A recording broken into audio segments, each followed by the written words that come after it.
Welcome into the live stream here from McCready and Siskey, powered by Rain Total Body Fuel. I'm Neal. That's Tyler here. What it is, sir? How are you, sir? Doing great. How are you?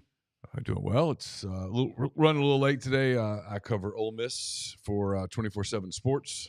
Normally, the Monday press conference is 11:45, but today, because of Labor Day, they don't have school, so they backed up the schedule. The press conference was scheduled to start at 1:15. It started around 1:40, so we're a little late.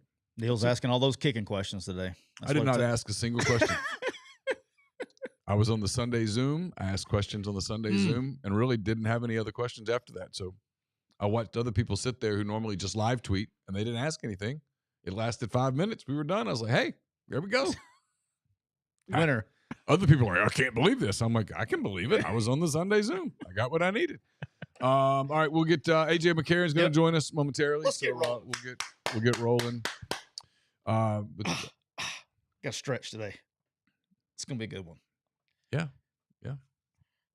Hey, ULM's 1-0. Beat St. Francis. Oh, guess who Alabama plays this week? ULM. Yeah, I've got life advice today. Got life advice. Hey, this would be if anybody has life advice today. It's you. me. I can give very specific life advice today. So all right, let's do it. Let's do it. All right, here we go.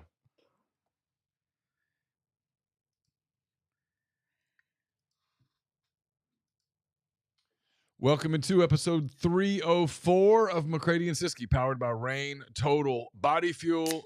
I'm Neal McCready. That's Tyler Siskey here on this Labor Day, Monday, September the 1st, 2025. Hope everyone is having a great holiday weekend. Appreciate all of you for being with us here in the stream and elsewhere. AJ McCarron, former Alabama quarterback, former NFL quarterback, will join us. 3-time world champ. Momentarily, we'll talk about a number of things. Primarily, we're going to talk about Alabama getting their ass kicked by Florida State. Just let everybody know. We're going to jump right into it. Right into it. If you're here to hear about a whole bunch of games. Do you want to talk about Utah, UCLA? This is probably not the show for you. This is probably not the show for you. But if you want to hear some Alabama talk, it's probably coming.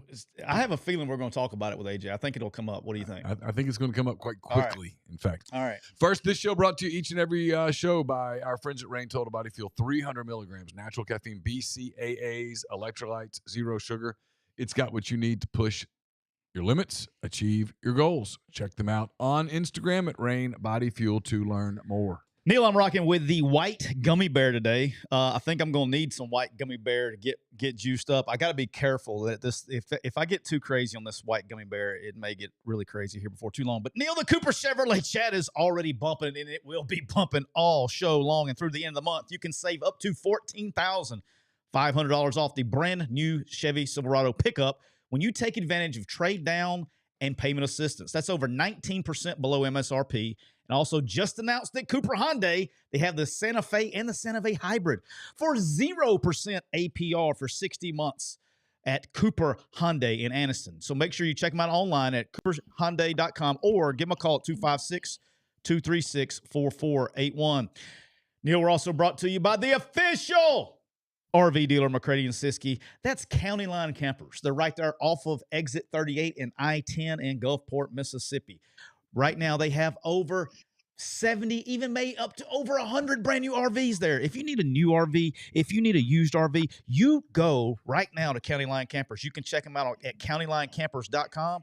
And here's the most important part. If you need it's football season, you're getting your RVs, you're going to the games. If you need your RV serviced, go to see Rob and all the folks down at County Line Campers. They have the best service department in the history of RV dealers. So if you need to check them out, go to countylinecampers.com. They're open 7 days a week right there in Gulfport, Mississippi. And make sure you follow them on all the social media accounts. We're also brought to you by Prime. That's Prym, Prime. If you're serious about your health but don't have time to go to the doctor or you're up to some kind of confusing lab report, listen up. Prime is a modern at-home lab testing kit that puts you in control. You can order your kit at getprime.com. That's GETPYRM.com. And they'll send you the kit. You'll take your blood work. You'll send it to them. And you're ready to go and get everything, whether it's metabolism, your overall wellness, your energy level, your hormones, it doesn't matter. They will get you taken care of. So go to getprime.com, and when you check out, make sure you enter the promo code MPW. That's going to get you 20% off of your kit. How about that? We're also brought to you by Bank First. It's the hometown bank with people who understand the needs of their community. That means local decisions, local support, local folks who care if your kid made the team. At Bank First, they're not just bankers, they're neighbors and friends. Whether you're buying a home, starting a business, or just need someone to explain what APR actually means, they're here, right down the street. Give Gant Boone a call, 662-310. Again, I got to get that number right. He didn't send me the whole number. You go to bankfirstfs.com. Bank First with locations in Oxford, Starkville, Hattiesburg, and Tuscaloosa. Member FDIC, Equal Housing Lender, Bank NMLS 434063. They have great rates, great terms for condo purchases in all of those markets, great technology with their app, online banking. They got merchant services, including Clover point of sale systems, checking and money market products that compete with the biggest of banks. Again, bankfirstfs.com. Ladies and gentlemen, boys and girls, children of all ages, the moment has arrived, the moment you have been waiting for. God help us all. I'm juiced today. I am juiced today. So let me. Before we start, I got to say something before we start. All right. Before we start, and then y'all can have fun. I do want to make sure everybody knows this, and I said this, and I'm going to stick by it. Everybody, including us, behind their microphone, is going to spend all week dissecting this game. But before we start dissecting what's wrong with Alabama, what they did wrong, blah, blah, blah, blah, blah, it needs to be before, because this is not going to be brought up. Florida State needs to be, and Thomas Castellanos need that, and Gus Malzahn and Mike Norvell, the whole crew. They kicked their ass, and do not let that go unsaid, okay? What they did is they said, Alabama, I want you to go to the corner right there, and I want you to drop the soap in the corner, okay? And they went and dropped the soap in the corner. Graphic. Alabama took it, okay? Alabama took it. It's just football. And they enjoyed it, okay? So, hey, hats off to Thomas Castellanos for talking all your shit in the offseason and backing it up. Shout out to you. That was fucking awesome. Florida State kicked their ass and made them enjoy it. Now, AJ, if you do nothing else before the show ends, remind me to hit the E button on, yes, this is explicit. It's explicit. Remind me. I didn't say an F word right there, though. Just talk about dropping soap. Yeah, there was so out there. Yeah. I picked Alabama to win the national championship. Yeah. You spent last week saying this is a standard game. This is a game about the standard. Yeah. This is about standard. I picked them to win the national championship. It was a game about standard. I think AJ thought this was going to be step one in a playoff caliber team season. Yeah. I'm going to say this, then I'm letting it go. And AJ, it's yours. It wasn't. Alabama's not winning the national championship. If that's the standard, then whoa. And this team's not that team's got a lot to fix to even think about anything resembling a playoff. I'm kind of like Jim Mora, playoffs? We're talking about playoffs? I mean, that's where this is. AJ, what happened? Yeah, I mean, I don't even know where you start. Being there, being on the sideline, watching this team play. I was just,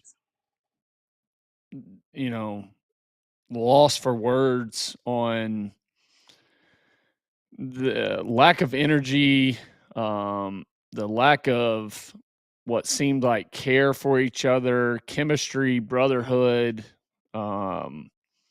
just the overall effort. I mean, listen, they got their ass whooped up front on both sides of the ball. And it wasn't like Florida State, from a defensive standpoint, was doing anything special. They weren't bringing exotic blitzes. They were a lot, probably 75% of the time rushing 4 out of a base 4 down front. And they were just running games and stunts and tees, and O-line couldn't pick it up. I mean, they literally could not pick a TE up at all. Every time, listen, Alabama has a serious issue with the right side of their line. a serious issue.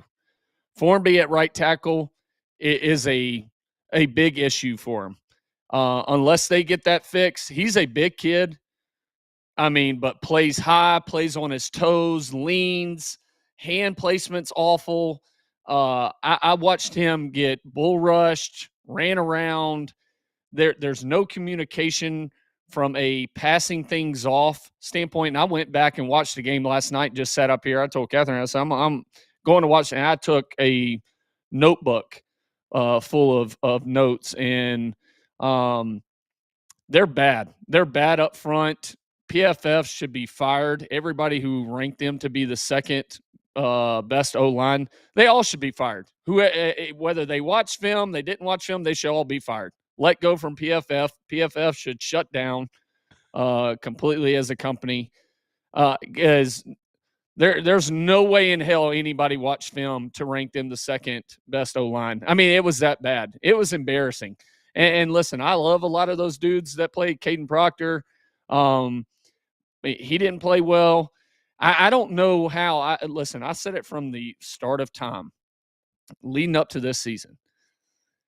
Ty is a guy that is super smart, can make every throw that you need him to make, but you cannot go into this game with a bunch of unknowns from Florida State with two new coordinators, especially from a defensive standpoint, and expect him to go out and just dominate the game.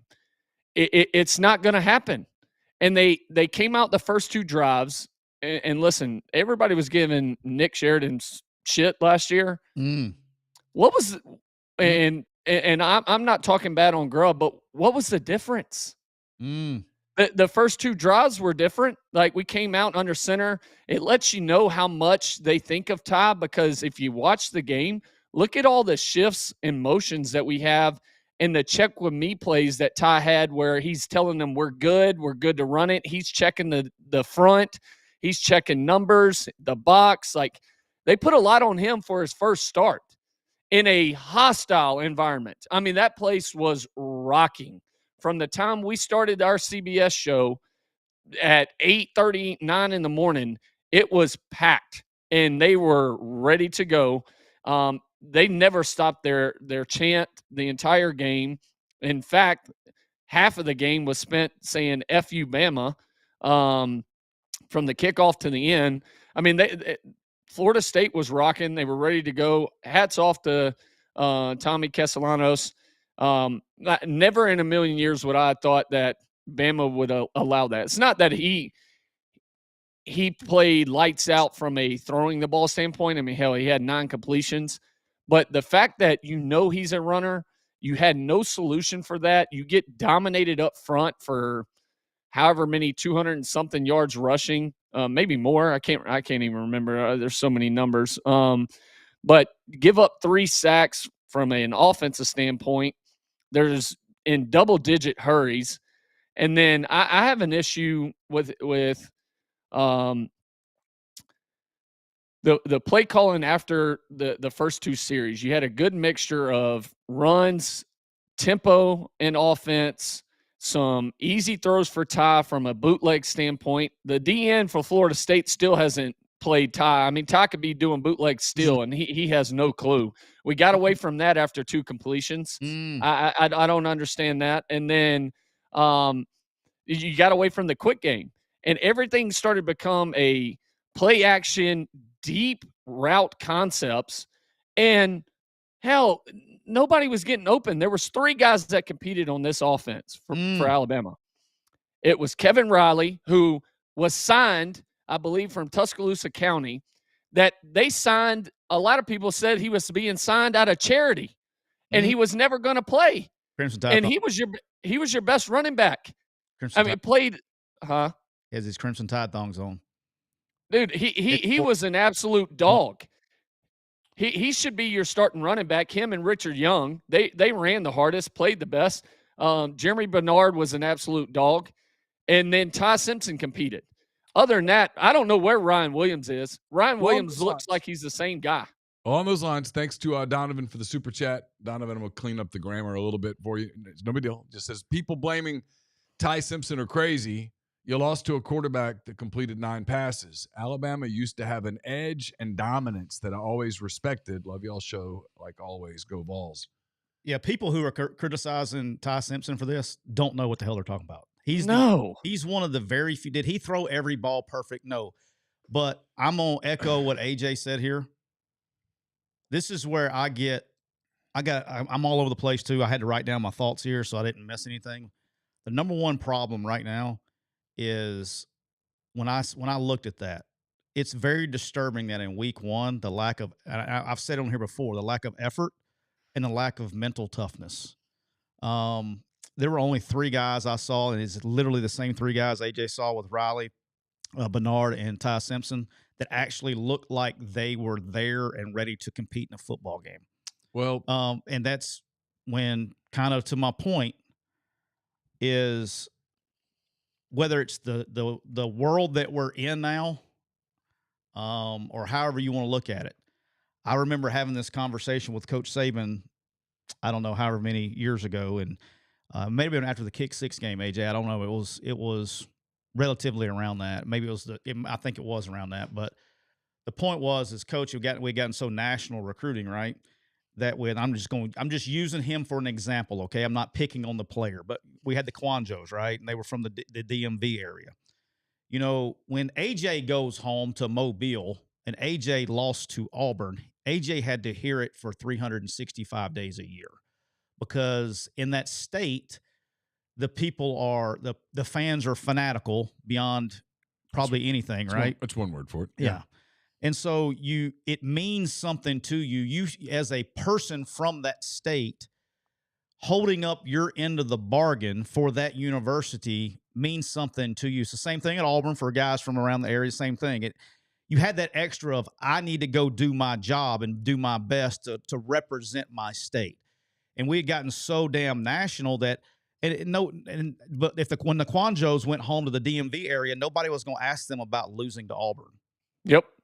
Does that make sense? And so if it's not important to you, and AJ and I had this discussion coming back from he's on his way back, is, look,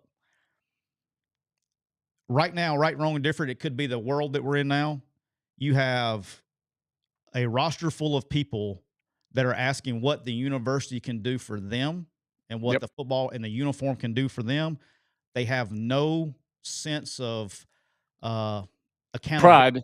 Ask not what the Tide can do for you. Ask what you can do for the Tide. I get that it's funny, but it's a serious I know deal, you're serious. right? But here's the thing. This is the new system. It is this now. Everybody can transfer. This is the new rules. And the truth is, Nick Saban saw it, and whether it was because of this or whether it was coincidental, he got out, and he left at a time when Alabama was on top of the football world. They dominated the football world for 2 decades, and everyone else is sick of it.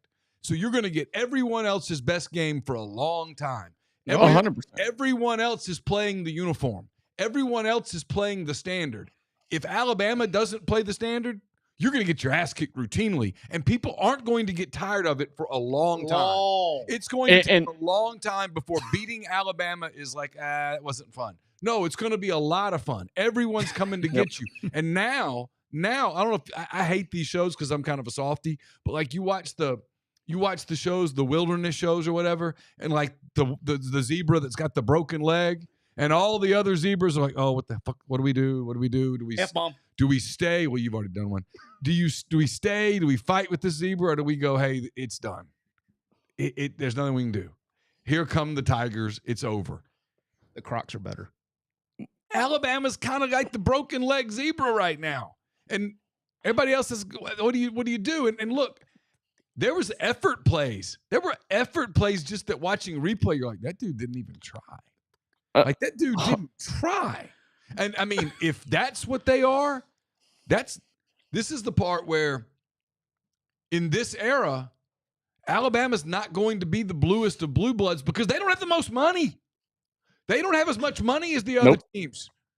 This is not, hey, no offense to anybody. I'm not trying to piss anybody off. I know it's ULM week, and the last time ULM week happened, but I'm my own boss now. I can't fire me. A couple of some Dodge Chargers and a little cash and a promise of, hey, if you come in here and buy in, we're going to get you to the NFL. That shit won't fly anymore. Now you don't get those kids. And if you don't have a bunch of kids from Alabama, and I lived in that state long enough to know it exists, kids that grew up dreaming of playing there, kids who absolutely were consumed with playing there, it meant everything. I covered Auburn for years. Cole Kubelik and all those guys that year, they went to Tuscaloosa and won and got to the SEC title game. That was one of the happiest moments of their life.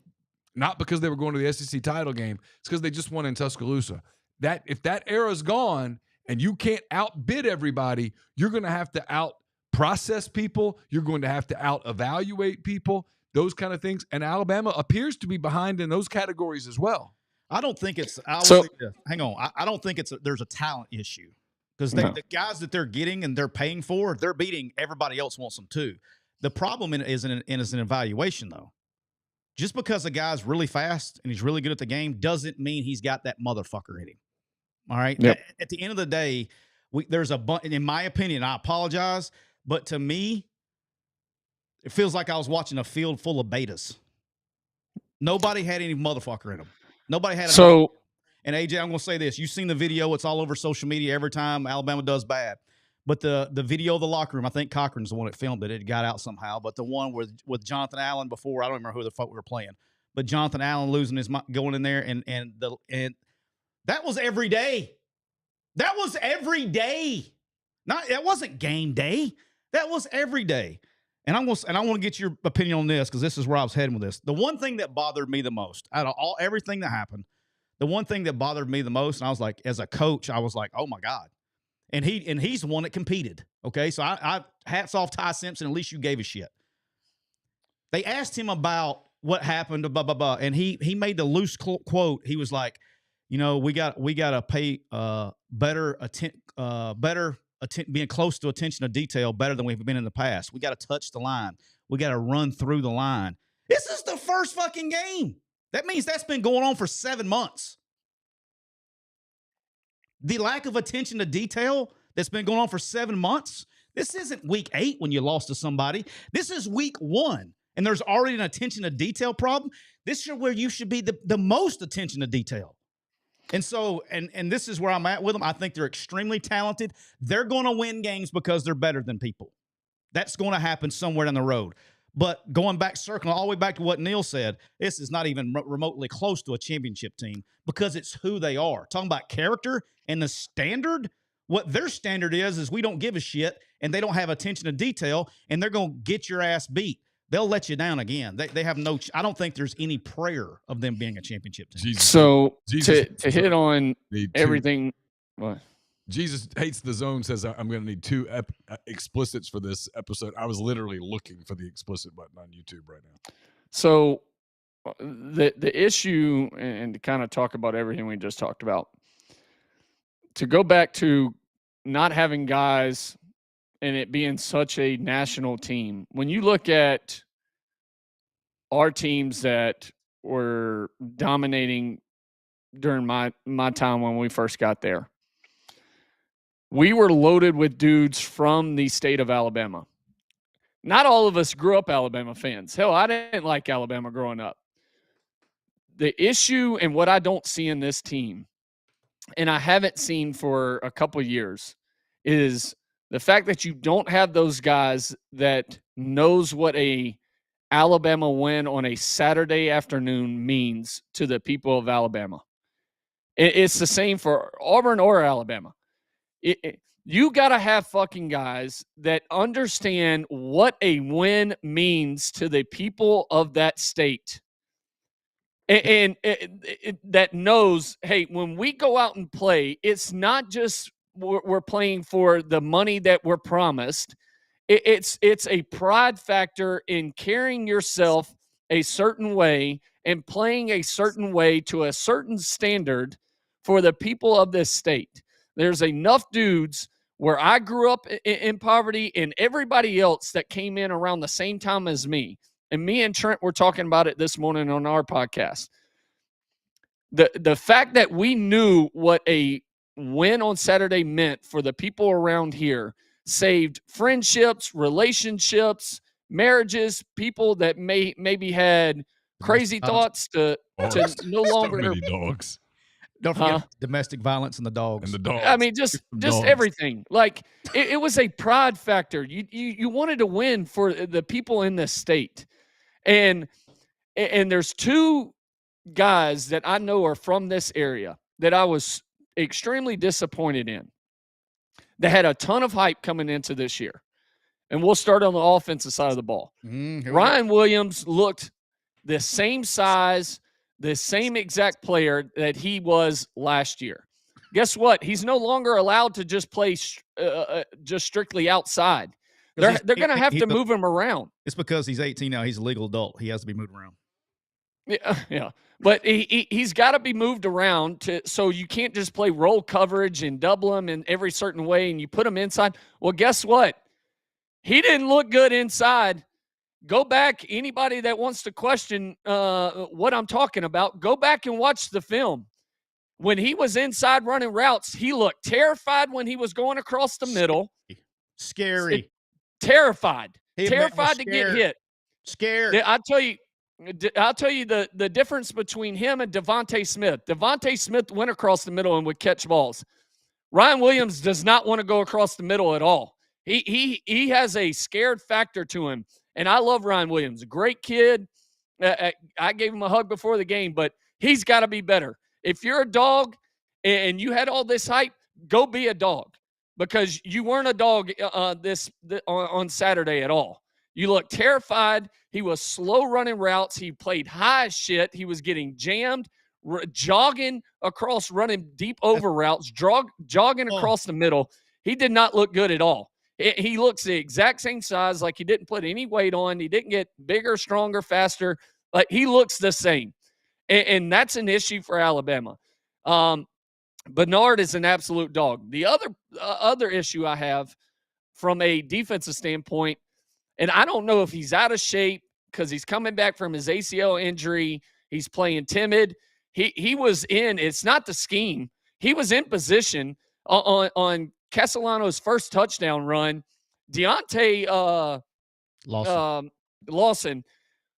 They played a squeeze the D in, and he was supposed to wrap for the quarterback pull.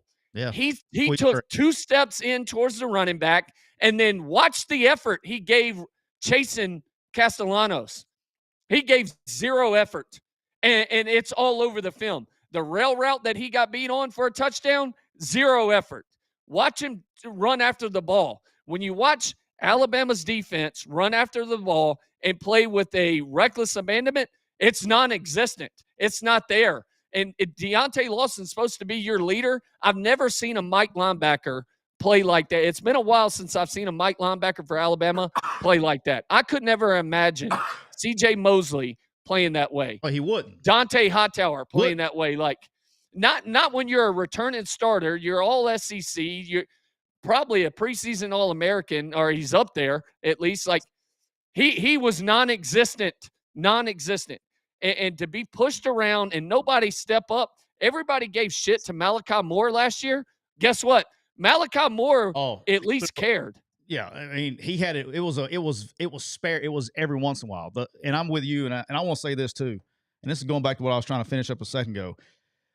Is right now, okay? Do you know what would happen? All right, AJ, you played how many years? 9 or 10 in the NFL? I can't remember. Yeah, 9. What happens on Monday?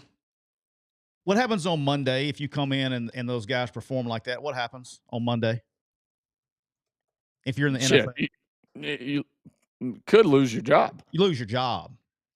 Okay, you lose your job. We're in a system right now where these guys are getting paid. They're legal adults. Okay, they're 18 to 22. Some of them 23 with I don't know, but they're legal adults. They're getting paid a shit ton of money to play the game with no repercussions in losing their job. And so it appears to me, everybody's like, "Oh, the coach should yell more." That is the character. It's who they are. Like, what are they going to do? They bench you. You're still getting your damn money. You can't cut up middle of the year. That's just a product of the system, which goes back to 2 things. You know, there's an old saying in coaching, right? You're either coaching it or you're allowing it to happen. There's a saying in coaching. You're either coaching it or you're allowing it to happen.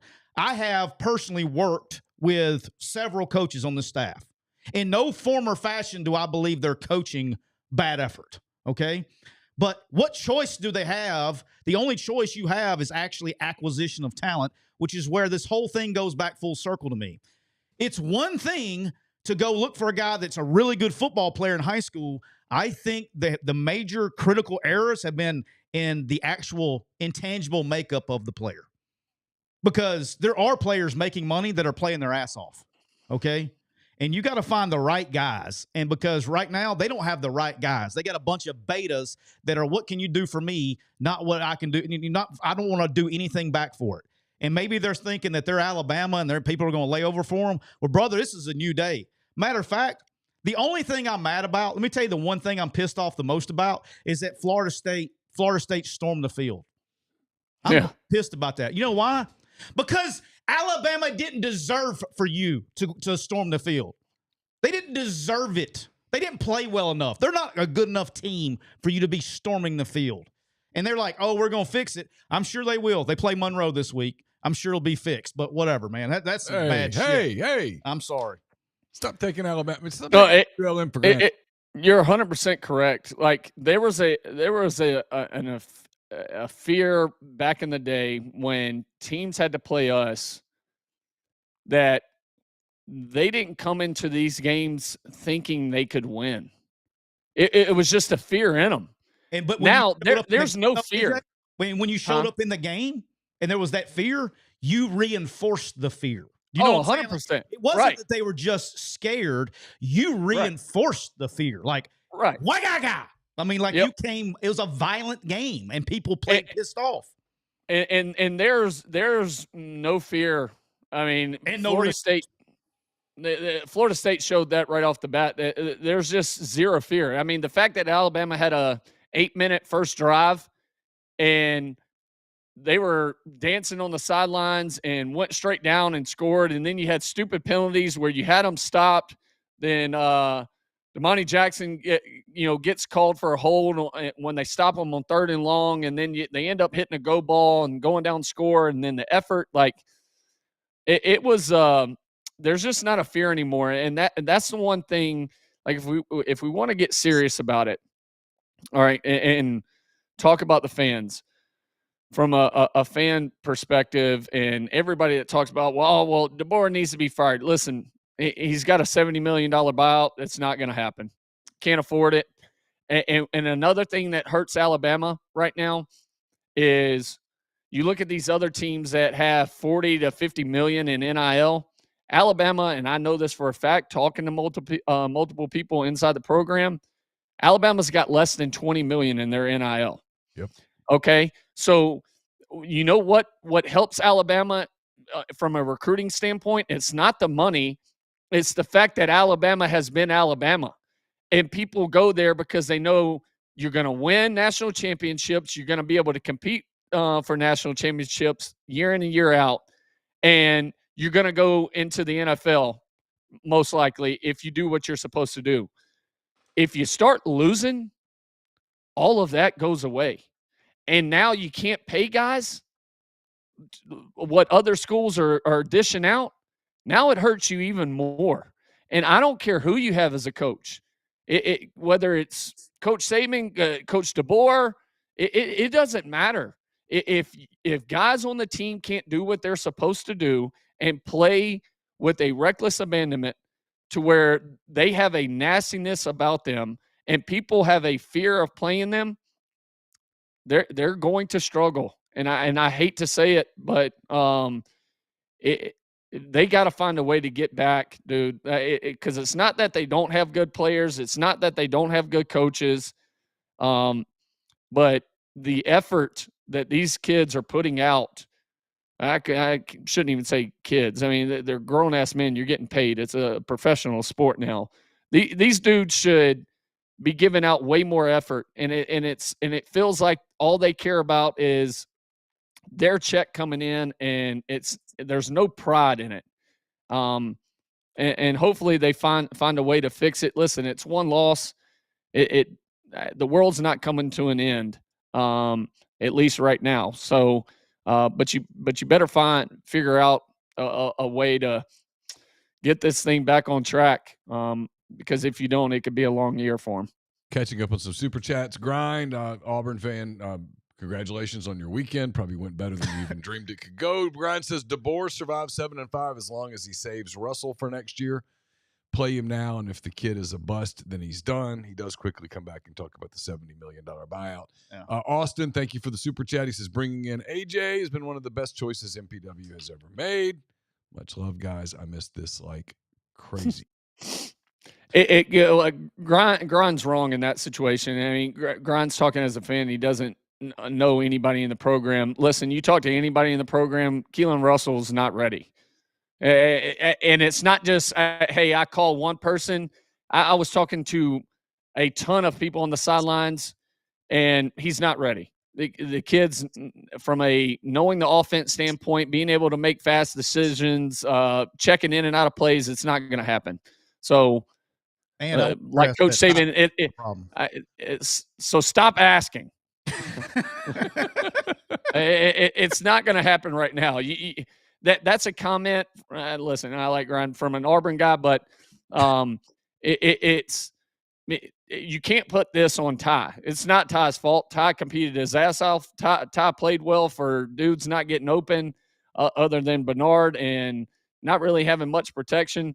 They got to find a way to drop their nuts and the O-line and D-line and play with some nastiness and stop being so soft up front. If you're looking to get out of corporate America, you're looking for your next business adventure, you're interested in learning about buying a business or a franchise, my friend Andy Ludicky can help. He's a longtime college football fan, diehard college football fan, franchise veteran. He'll work with you to help you find a franchise or a business that fits your DNA. Awesome guy. Loves to help others. Call him. You'll learn about his process and services, and that's 100% free. It's a no-brainer for those of you wanting to get into business ownership. And by the way, Andy will do an NIL deal with your favorite college's baseball program once you do business with him. So great guy, tons of business experience to lean on through your process. Andy at myperfectfranchise.net or 404-973-9901. It's Labor Day weekend. A lot of you wouldn't need to drown your sorrows. I suggest Parish Brewing Company. Located in the heart of Cajun country, right there in Broussard, Louisiana. Their simple goal is to make awesome craft brewed beer. I would tell you that they do it remarkably well, but go find out for yourself. They got Dr. Juice. They've got Ghost in the Machine, Parish Pilsner, Revy. They've got their Oktoberfest is out right now. That's chilling in my refrigerator as we speak. I'll give you a review on Thursday of just how good the Oktoberfest is. But you can find out for yourself wherever you get beer, your favorite grocery store, bar, restaurant. Look for Parish Brewing Company. You'll be glad you did. AJ, you know what? It's summertime, and it's hot. But not as hot as the seats are in Tuscaloosa. But it's hot at Kia of Meridian.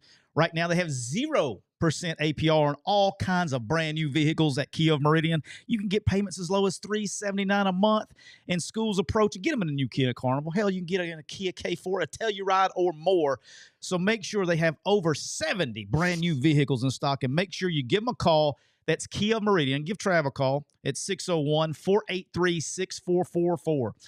And guess what, AJ?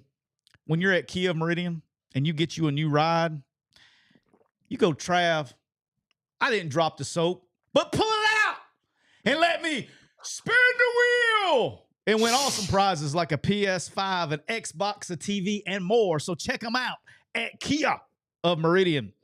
AJ, we're also brought to you by your good friend and your golf partner, Don, down at Thompson's Paint and Body Shop, right in the heart of Saraland, Alabama. They're not some corporate chain pretending to care. They're located at 703 Saraland Boulevard, just a few miles off of I-65 at exit 13. Thompson's has served customers all over the Gulf Coast, from Biloxi to Pensacola, Gulf Shores to Demopolis. These days, it feels like every single local shop is getting bought up by big companies. So you don't know who you're talking to. Not here. You give them a call, you're talking to Don Jr. or Matthew Thompson. That's right. Real people, real family that take real pride in their work. Not like the Alabama players. They take pride in their work. You're going to get great effort and great pride in their performance. So make sure you check them out at thompsonsbodyshop.com. You can check them out on Facebook or give them a call at area code 888-675-0884. How about that, AJ? How about that? How about that? All right, before we get out of here, because I know you got to get off here in just a second. The happiest person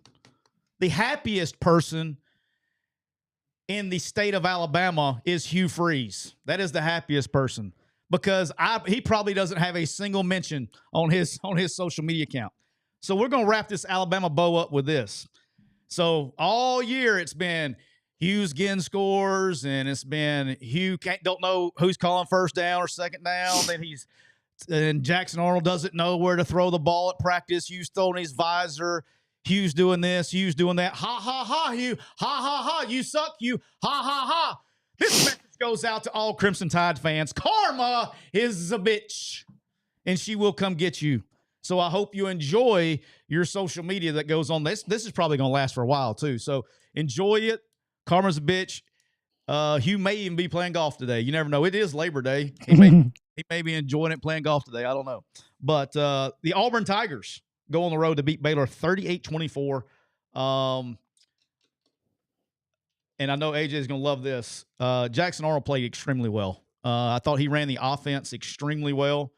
From somebody that actually called this offense in a game and understands it, he did as about a good of a job as I've ever seen in decision-making running this offense. It's probably real talk. It's probably been since Chad Kelly, since Hugh has had a guy that has run the offense. Chad, Hugh, and Ryan Apple are probably the three best at making decisions in this offense.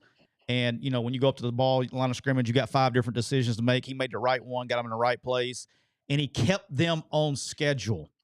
They averaged a little over 7 yards on first down, 6 point something a rush. I may or not. I will just call this sourced. There was the wanting to push the ball downfield and getting the receivers involved a little bit more. But the quote was that I got from a very good source that, hell, I wanted to, but I couldn't because Dave Aranda was just being beyond stubborn and was not getting out of too high. He was not going to let us push the ball downfield. We only could do it when we actually had to in down and distance situations, which he said we stayed up ahead of the chains, so we didn't have to get a lot of those third down situations. But I thought that is going to immensely help Auburn. Offensively, I think they're much improved, much better. Defensively, I don't know. That could have been the worst tackling performance I saw all weekend. That was embarrassing. They will. And it wasn't even an effort thing. It was just they physically missed tackles. How much of that is a camp thing versus whatever, I don't know. And they gave up just way too many explosive plays, man. I'm talking about they gave up. I don't even know what the number is. Ole Miss fans will love this. Michael Trigg cannot be covered. He dropped a couple, but good God, they had no answer for the guy. I mean, they couldn't cover him with 6 dudes. He was a physical specimen out there, but offensively much better. Defensively, some things you can improve. And I think they played a lot of guys, too, on defense. So I'll be interested to see what they look like moving forward. You're not going to get a great answer until they go to play Oklahoma. What was your thoughts on that game, AJ? Yeah, I mean, it's the complete opposite of the Alabama game, right? I mean, Florida State played a ton of too high, and Bama couldn't run the ball still. And when you can't run the ball and you're trying to play action, you got pass concepts that are deep downfield, guess what? And you're getting pressure with a 4-man rush or 5-man rush at worst. It's not a recipe for success. And then Baylor's playing Auburn in too high coverage, and guess what? Auburn ran for, 300 yards or whatever it was, and 6.7 yards per carry, something like that. Like Jackson was 11 of 17, I think, for 108 yards. I mean, you really didn't have to throw it, and you played right into his best attribute, which is using his legs. Like when you don't make him throw the ball, I still don't think he throws the ball very well. Even the deep route the deep over he hit to Coleman, if he throws it out there, that's a touchdown. He kind of wobbled and threw it off to the side, and Coleman went up and made and Coleman went up and made an unbelievable catch. But I mean, that's the difference when you can run the ball. That ball's supposed to be 2 yards outside the hash. He was all the way over there. Yeah. But when you can run the ball and your O-line is dominating up front and they play with a nastiness, like that's what you do. And Florida State was begging Alabama to do that. And after the first 2 drives, you couldn't get any push. It was just soft up front. Night and day difference between those 2 teams. I think the only thing that scares me for Auburn is the fact of they're going to have to throw the football, and how successful can they be throwing the football? I've said it, and I'm sure Auburn fans are in the chat talking shit, but Siskey can back me up. I said last year that Auburn's a quarterback away. If they can find somebody that I think they're going to be a good team. I thought their defense played well last year. I thought from a receiver standpoint, they have a ton of weapons. They just got to find somebody that can throw it when they need to throw it and win a game. We haven't seen that yet from Jackson Arnold, but hell, if you can run the ball like that, you might not have to see it. Yeah. Hey, real quick, HovDryGoods.com. Hov Dry Goods got lots of hats. Show you guys a few of them real quick. Vanderbilt, you got to try these. The quality of these hats is amazing. You want to check one out? Yeah. Let's see what we got here. Got an Auburn with the eagle. Ooh. Got an Ole Miss. Ole Miss hat right there. Ole Miss. They got several of those. We got a shark logo on the Ole Miss hat I can wear. There's no shark logo. Got a pretty cool Tennessee hat. Oh, checkerboard. Yeah, that is pretty sweet. Nice. I like that one. Nice. I like that one. Mississippi State with the cowbell.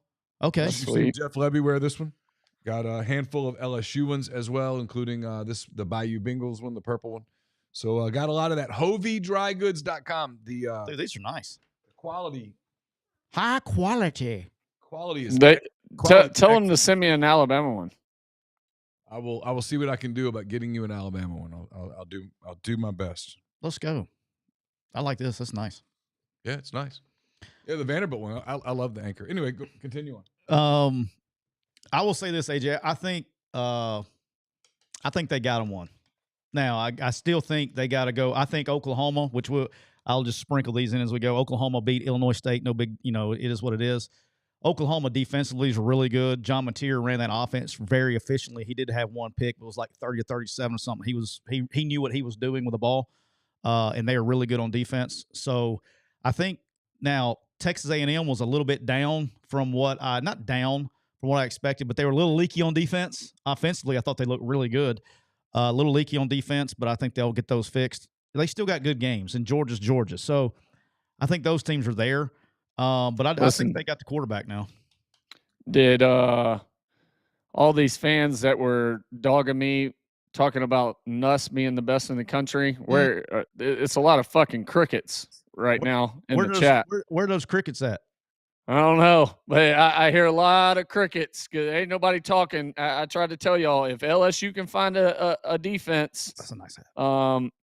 They are going to be good. And guess what? It looks like they found one. Ooh. I mean, those dudes fly around. That is the dog that you want to see on defense. Those dudes were trying to knock out every snap. I mean, I'm talking about coming out of the top with just reckless abandon.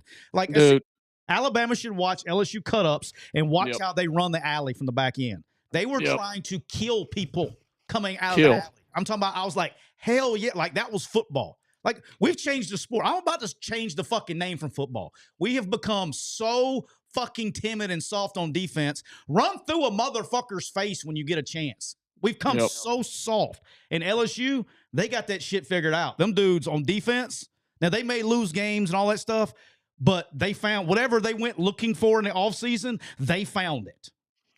They got a squad. I think, my early favorite to just after it's 1 week, but LSU's an absolute dog. And Nuss, every offense starts slow first game in the first half, but the second half, he came out on fire. There's not a quarterback in the country that throws with the anticipation. And even on CBS, all the Danny Cannell and everybody I was up there with, it was an awesome crew, but they were all talking about Cade Klubnik.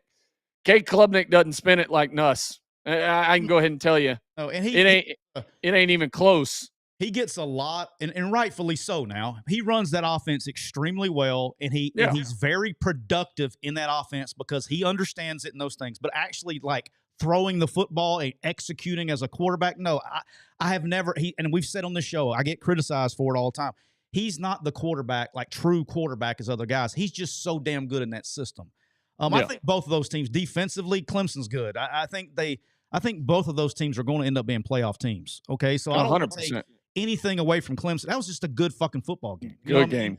Really good game. Great game. And so I just think they're both good. But I think LSU really found what they were looking for in offseason. I agree with AJ.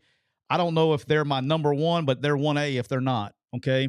My 1B, and I'm not giving up on them, is Texas. The Texas-Ohio State game, 14-7. That was a extremely well-played game on both sides of the ball on defense. I'm talking about both Ohio State and Texas. Those are both playoff teams. That was good football. I know everybody was like, oh, this game is boring. I was like, no, that's what it used to look like when you got good defenses. The hot take here is everybody's going to be on Arch and he's overrated. I mean, we literally have a show called the Pete Sanchez Show that this is why this all started, right? It's not really a show, but y'all get my point. Texas got stopped inside of 10 twice. They had and then got stopped on fourth down, I think 4 or 5 times, like in positive territory. They had their chances. So everybody looks and is like, oh, they get it and win. They had their chances. So I'm not taking anything away from those guys. I think they're going to be good. They're going to be good in this league because they can play defense. What was your takeaway on that game? Yeah, I mean, I 100% agree. Listen, what's sad about it is the media has built the hype up for Arch to be so unrealistic. Like, the poor kid's never going to live up to it. I mean, never. It just can't. The fact that before he really started his first true game of a full season, they had him as a Heisman favorite. Like, what are we doing? Like, come on. So as soon as anything goes bad, it's not fair. And as soon as anything goes bad, hell, I saw memes already popping out after the first drive talking about he's adopted and like all kind of shit. It's like, what are we doing? I mean, it's just unfair to the kid. The kid worked his ass off. He didn't ask for it. I was surprised by his mechanics. Social media, man. Social media is a bad place. It's a cost. Oh, yeah. I know everybody loves it and all the trash talk and stuff, but like some of the stuff about that kid the other day that went beyond football. That was beyond football. It was nasty. Well, I mean, listen, it just gives people an avenue to think that their opinion matters or they can say whatever. It's the same as when I was at CBS this past, and Florida State had a fan. And listen, everybody in Florida State was respectful. Like, it was good banter back and forth. Just a little bit of shit talking, but one kid took it a little too far. I ended up hopping down from the desk and I said, "Say it again. I'm going to smack your fucking lips off." I mean, he wouldn't say it to my face. Like, it's those kind of people that are on fucking social media. The kid started backing up. I was about to get kicked out of CBS already. First time being a part of it. I'm like, just say it again so I can smack you right across your face. But you tell me 3-hour drive home, you want to get started early? Yeah, brother, you ain't doing me nothing but a favor to leave here before this game starts. But I felt bad. The biggest concern for Arch was some of his mechanics. I thought his mechanics fell apart early. He threw a ton of balls off his back foot, falling away, trying to change arm angles so much. Unnecessary. Do what? Unnecessarily changing arm. Yeah, right. And that's going to happen in your first start. Shit's going to be fast. I mean, hell, I remember my first start, and even in high school, after the first series against Carver Montgomery and coming to the sideline and being on the headset, and you're like, how do you feel? And I straight up told you, I'm like, I think they're playing with more than 11. Like, I mean, dudes are flying around. I told that story on TikTok Live about a week ago. AJ's first time he's ever out there, Neal, I was at, obviously at St. Paul's. They'd be a wing T team forever, right? So AJ goes out there. We line up in the wing T, and Carver playing Carver Montgomery. They got 9 dudes in the box. We shift to empty, and nobody moved, okay? And AJ will drop back to pass, and like all 9 guys come. We're in 5-man protection. They're bringing 9. And AJ just gets smoked, And And I line up, we do it again, get smoked. Line up, do it again, get smoked. I was like, I get him on the headset. I know he's shook. I can tell him. We'll go 3 and out. I get him on the headset. I'm like, hey. He's like, hey, they're playing with like 14 guys out there. He's like, what do I do? It was probably the worst coaching moment I've ever had in my life. I was like, son, I don't know what to tell you. We're in empty. They're bringing 9. That means we have 3 of our 5 receivers are completely uncovered. Yeah. Find one of them. He got, which one? I said, I don't care. Pick one. he said, yeah, but I mean, at the same time, we were fucking outmatched. We had a little personnel mismatch there. All right, you got to go, or can you get one more game in? Yeah, one more. All right, so Miami, Notre Dame last night. Your Canes, the team that you grew up pulling for, in the fight, Mario Cristobal's finally get across the finish line in a big game, or start to people have kind of criticized as the offseason went. Really excited for Miami. I think they found a defense. They kind of did a little bit of they're not as good as LSU, but Miami drastically improved themselves on the defensive side of the ball. If they know you're throwing, you're in trouble. Those front 4 can get after your ass up front. And when they finally got Notre Dame in a position where they had to throw, Notre Dame had no answer. They couldn't protect. And Notre Dame's got a good offensive line, and they had no chance. And then I was very impressed with Carson Beck. I thought he played really well yesterday for Miami. I thought you could tell, and I want to wrap this up with you because I know you got to go. The one thing I noticed this weekend is you can tell the difference between experienced quarterbacks and unexperienced quarterbacks in these big games. 100%. Listen, I was happy to see Carson looked like he got his swagger back, healthy. I tell you what, when he had time, he picked them apart. Notre Dame really didn't have an answer for him. I thought Miami's O-line played really, really well too. They got some big boys. I thought they did a really good job. They got a lot of push. They move people. And that defensive front, I mean, it's different watching these other teams compared to Bama right now, dude. I keep going back on Alabama, but I'm like, fuck.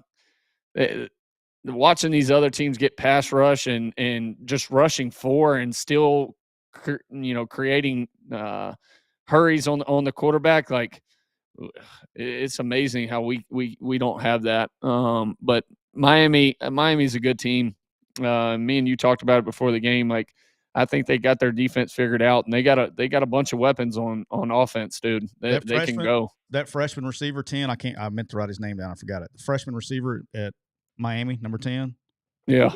Ooh. Yeah. With the dreads. Dude's Tony. Let me tell you something. That dude, when I say his last name's Tony. When I say ball, like, he gets it. You talking about just because he's a freshman, it's his first game. You talking about instincts and awareness, understanding spacing and ball judgment.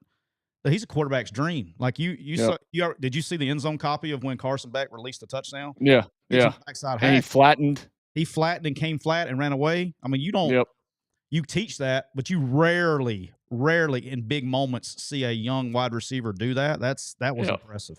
That was he ended up being Carson Beck's go-to guy. So freaking freshman. So, and I was glad to see Miami hold on. And I want to say this. You talking about character, since that's kind of the before you get out of here, because he's got to go. You talking about character. I want to say this. Let's talk about Notre Dame. Okay, I want to. They lost the game 27-24. Everybody saw it. They had every chance to shut it down. Every chance, and they kept fighting, and they kept fighting, and they kept fighting, and they kept competing, and you never felt like they were in that game until they were. And that is what competitive character is. If you are an Alabama fan and you're curious, hey, they're talking about competitive character. What is competitive character? You're not going to win every game. You're not. But Notre Dame, they kept fighting. They played physical. They did everything they could, and then they found a way at the end to score some points and make it a ball game. That's competitive character. Now, and look, Notre Dame lost, but that's what winning teams do. They went all the way to the finals of the national championship game, and it's the same thing last year in the playoffs. It was like watching the damn playoffs all over again. You never felt like they were ever going to win the game until they did. They were always in the game. So shout out to Notre Dame too. That's at least their kids give a shit. So, All right, I appreciate you, dog. I know you got to roll. Yep. I appreciate the hell out of you. We will catch you next week, and we'll get your picks. I'll hit you up before Thursday. All right. By See the way, y'all. you lost this week. Yeah. Well, I don't know how any of that shit works, but we'll figure it out. Keep it that way. Keep it that way. I thought you did great. Okay. I saw Neal's your keep doing it. Neal's your biggest fan right now. You just keep. Well, I damn sure didn't spend any time because I was on the phone with Siskey. I was just kind of going through. I was like, yeah.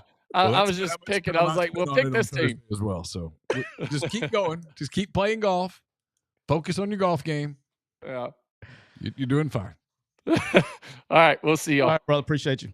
All right. We're gonna finish this up with basically around the SEC. You get just briefly give kind of a synopsis. I've got to watch basically every game, most of it. I spent a lot of time yesterday. I know that makes Neal. I know he did too. I wrote all day yesterday. I'm teasing. I was writing. All right. South Carolina, Virginia Tech yesterday. South Carolina wins 24-11. I'm gonna go kind of order. I got them on the page, not in order they were played. So apologize. I watched some of that. South Carolina's defense played really well. I was out of all the guys that they had to replace on defense, they had to replace 6 of their front 7. Yeah. I thought South Carolina's defense, shout out to our guy Jeff Collins, I thought their defense played really well for having to replace that many guys.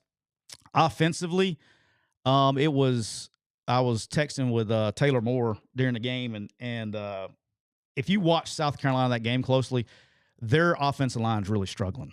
And so they literally every explosive play that they had was on the perimeter. Mm-hmm. They're going to have a tough time as they get in this league being a pocket passing team and running the ball, stuff inside. They're going to have to stay on the perimeter. I was joking. It was kind of like we were in 2012 at Ole Miss.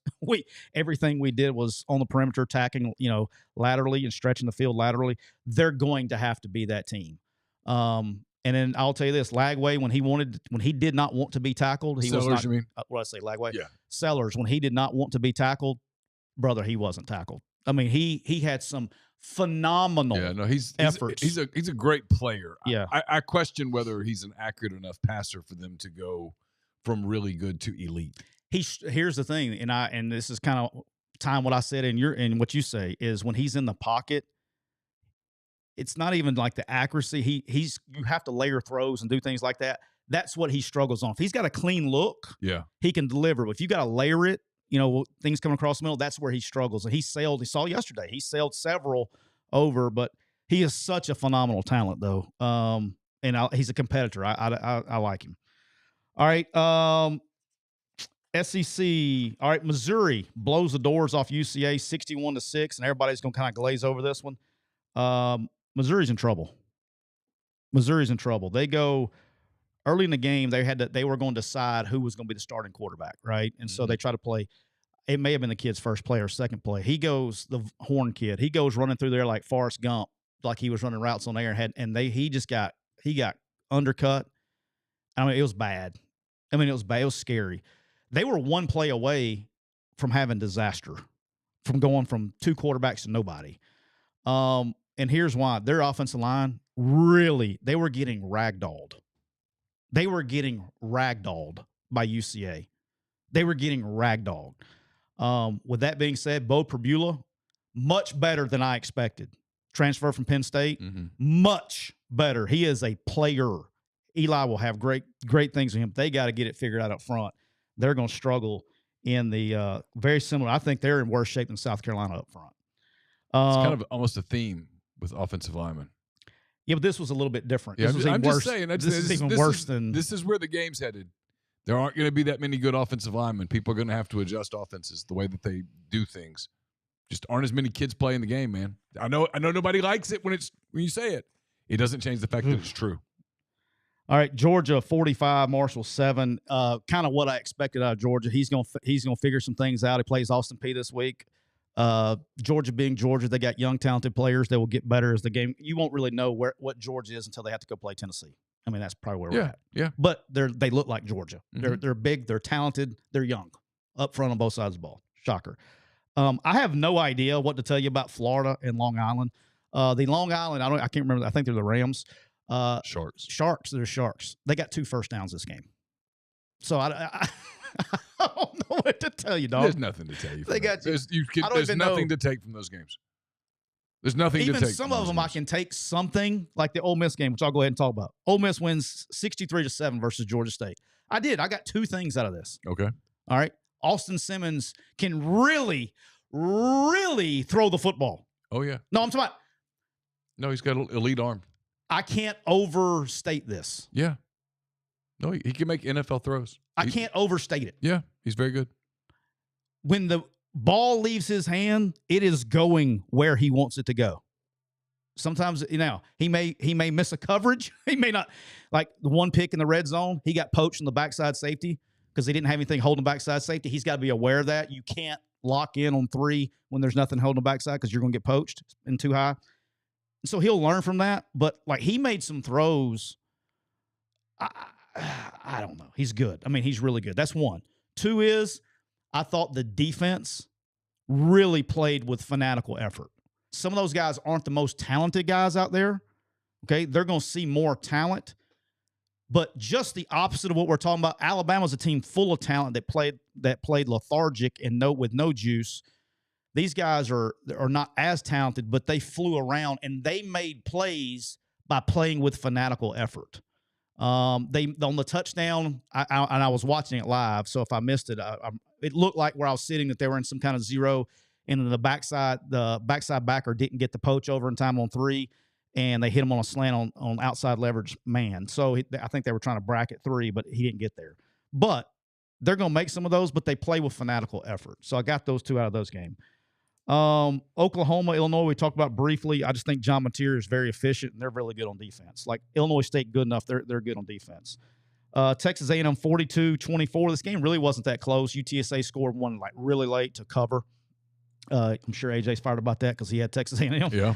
But A&M Marcel Reed looked much improved throwing the football. Offensive line-wise, they're good. Defensively, probably a little bit more leaky than they would want to be, but I think those are fixable errors there. All right, Tennessee 45, Syracuse 26. This game did not go how I saw it going. This was one I was wrong on this one, just seeing where it was going. Syracuse probably offensively did a little bit more than I expected. Tennessee got some guys dinged up early. And Aguilar, he's okay. He's okay. Is he a liability? We'll see when it gets to, SEC play. He missed some throws, but he's not terrible. I mean, he's not like, there's a reason he's a starter. He's serviceable. I think they'll find some things he can do. And then the thing that you got to love about Heupel is he's extremely balanced. They were damn near 1 yard away from being perfectly 50-50. He's a very good offensive coach. Always has been. Mississippi State 34, Southern Miss 17. I was really impressed with Mississippi State. I thought they played extremely hard. The SEC officials did not help them out. They had 3 touchdowns called back for penalty, and they still covered. I think they're going, and they played hard, ran the ball hard. I thought they played very well, and it's going to set up a really big game in Starkville this weekend because there's a slate of not great games this weekend. Yeah, Arizona State. They have an opportunity this weekend to make some noise, and Arizona State coming to town. All right, Kentucky versus Toledo. Kentucky. I watched this game pretty close because I know we'll have to talk about it because Ole Miss plays this week. Kentucky defensively, the matchup you want to see this week, that I'm so curious about. Oh, the other thing about Ole Miss has got really good receivers. They're legit. Yeah.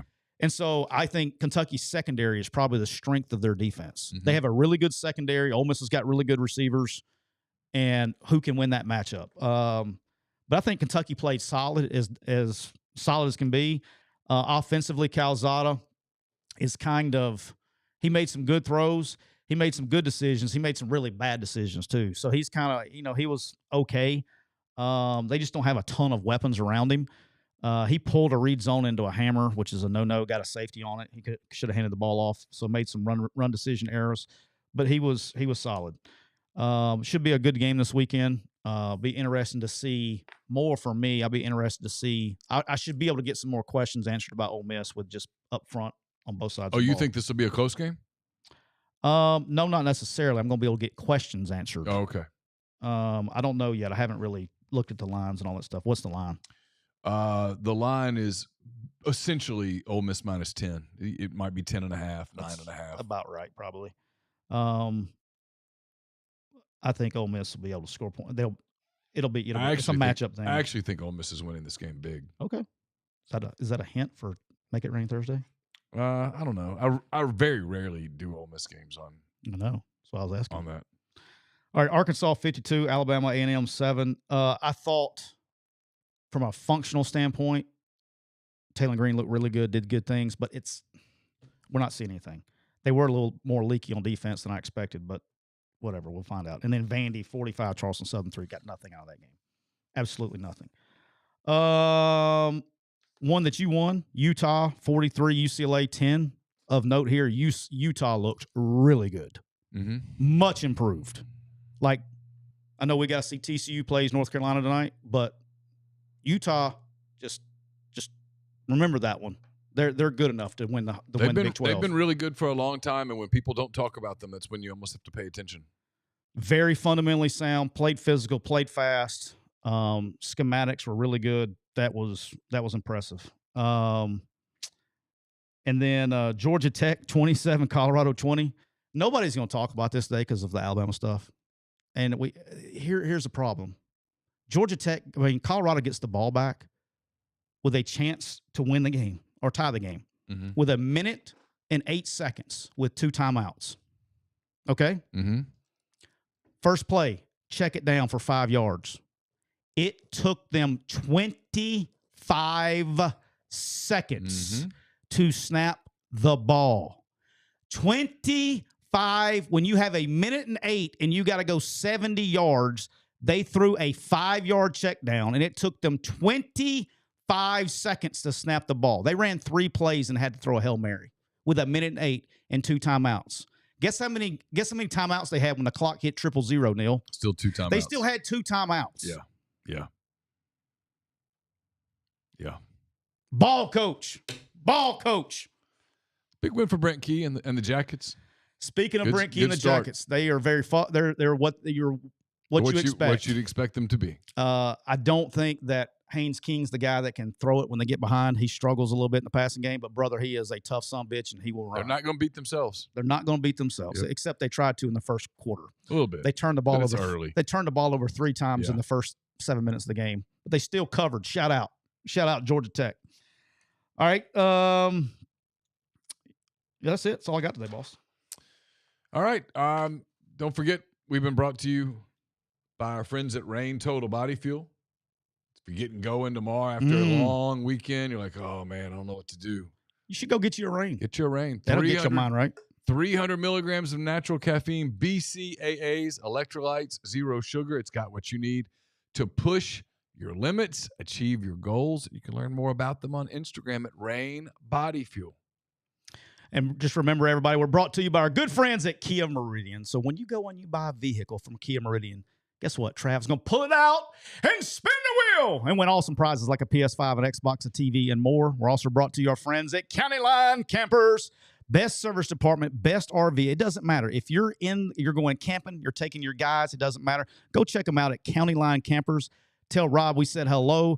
We'll be there live, or I will be there live on September the 15th at 2 o'clock doing the show from County Line Campers. 2 weeks from today. 2 weeks from today.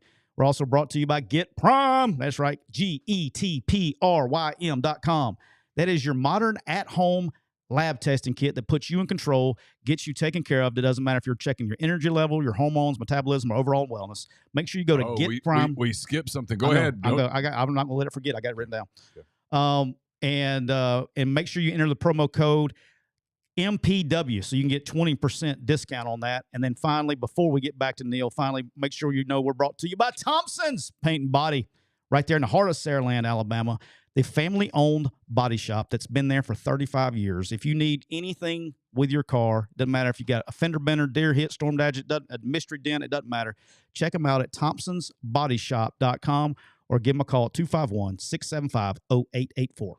Life advice presented by Cole Walter State Farm Insurance. Cole, licensed in auto, home, life, health, business, and pet insurance for the whole state of Georgia. Contact Cole and Alabama.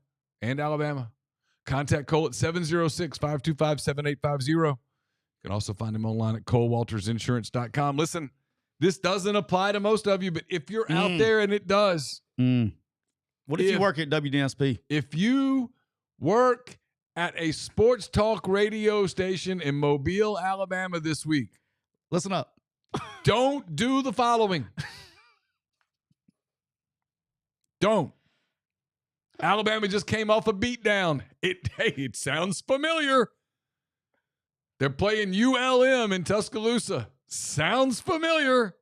It's Monday. Sounds familiar. Don't ask the following question. Don't say, hey, whatever your name is or your co-host. Is this game losable? Because I think it's losable. Don't. They'll fire you on Wednesday as soon as the show's over. Don't do it. Even if the game's losable, and it turns out it was. Don't say it. Not if you want to keep your job. Not if you want to keep your job. Hey, can I ask you a question about that? Yeah. All right. So Wednesday after the show, you get fired, right? Yes. All right. Saturday, the game happens. Yes. Monroe beats Alabama. 21-14. Did you call back and be like, told you guys so? Did you ever get any receipts kept on that? Could you like? No. I try to tell you, I'm just doing my job very well. Did you ever say that? No, I never talked to him again. Ever? No, the next conversation I ever had with them was he was in a. It was I guess he'd come up here for the Alabama Ole Miss game. It was Hugh's year, one of Hugh's years. I don't remember the year. 2017 maybe, and I was with Campbell and Carson, hotel in Tupelo, because Carson had his club team had games late Friday night and then early Saturday morning. And I was like, screw it. Let's just stay in Tupelo. Oh. And we were on the elevator Friday night after his game coming back up. And he was there. Johnson was. And I was like, I can't believe no one said anything, but he put his hand on Carson's shoulder. And I looked at him like, I'm going to absolutely break you in half. And we got off the elevator, and Campbell was like, who is that? You were mad. I was like, yeah, I was. And I told them, and they were like, oh. Yeah. No, never spoke. The funniest part of that story was that Saturday I flew to Houston because I was covering Saints and Texans. And I was in the air while that game was going on. And I landed, and I turned my phone on, and it was just like, boom, to the point of I was like, oh, God, somebody died. Something's terrible has happened. That's the worst feeling. And I'm trying to figure it out. And I can't open a text because another one's coming in. And finally a call came, and I just answered it. And he goes, oh, I've been trying to call you. And it was an Auburn fan who'd listened to the show for years. And he goes, I just wanted you to hear this. And he holds up the phone and lets me hear the end of the Alabama broadcast. Literally, as the game's ending, Alabama's trying to score. And he goes, ULM won. They won. And I was like, wow. It was like a total. It's like retribution a little bit. It was wild. Yeah. Like literally all I said that day was, it was November, Saban's first year. Mm-hmm. I said, Nick Saban's going to win at Alabama. He's going to win big at Alabama. This isn't the team. Yeah. And I said, CBS, all I said was, can we just this 1 year, can we not do this deal about the Iron Bowl being the biggest game in all of sport? It's not. CBS just passed on it twice. Can we just this 1 year go, nope, it's just a big game here.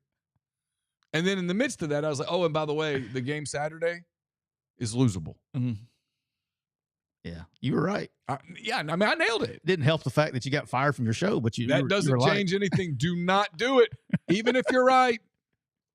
Not losable, by the way, for Alabama this Saturday. 37.5-point favorite. There's a little different gap. Yeah. Yeah. Little different gap. Hey, don't forget, Bank First, hometown bank, people who understand the needs of your community, local decisions, local support. BankFirstFS.com. Yep, it's going to be imagine a fun week for everything. I've already been asked to do an Alabama podcast and an Auburn podcast this week, so it'll be imagine that. Like if I get the calls, I know we either had a meltdown. Yep. A meltdown, and somebody did really good. In this case, we got both. Hey, on Thursday, Justin Steele, the Chicago Cubs pitcher, Alabama fan, big Alabama fan. So he's probably going to air some grievances. Justin Steele, the Mississippi native, Chicago Cubs starting pitcher, he will join us on the show. You know what you Thursday. do? Can you text him ahead of time and see if he would like to participate, give his picks for this weekend? Yeah. I don't know if he can or not. You know what I'm saying? He probably can't. Just text him and see. But I'll ask, because if he participates, maybe he can do what they do on like game day or something. Like, I picked this team to win. Right. I don't know his. Yeah. I just think it may be I don't want to make sure I don't get him in trouble by saying, "Yep, take Arizona State in the points." I don't want to get him in trouble with all that. So that'd be awesome to get his picks. I'll ask. Okay. All right. So, again, thanks to AJ McCarron. Thanks to everyone in the stream. I hope I got to most of the super chats. If I didn't, I apologize. It was not personal. Thanks to all the people who commented. We'll be back on Thursday with another edition of McCready and Siskey, powered by Rain Total Body Fuel. Until then, take care.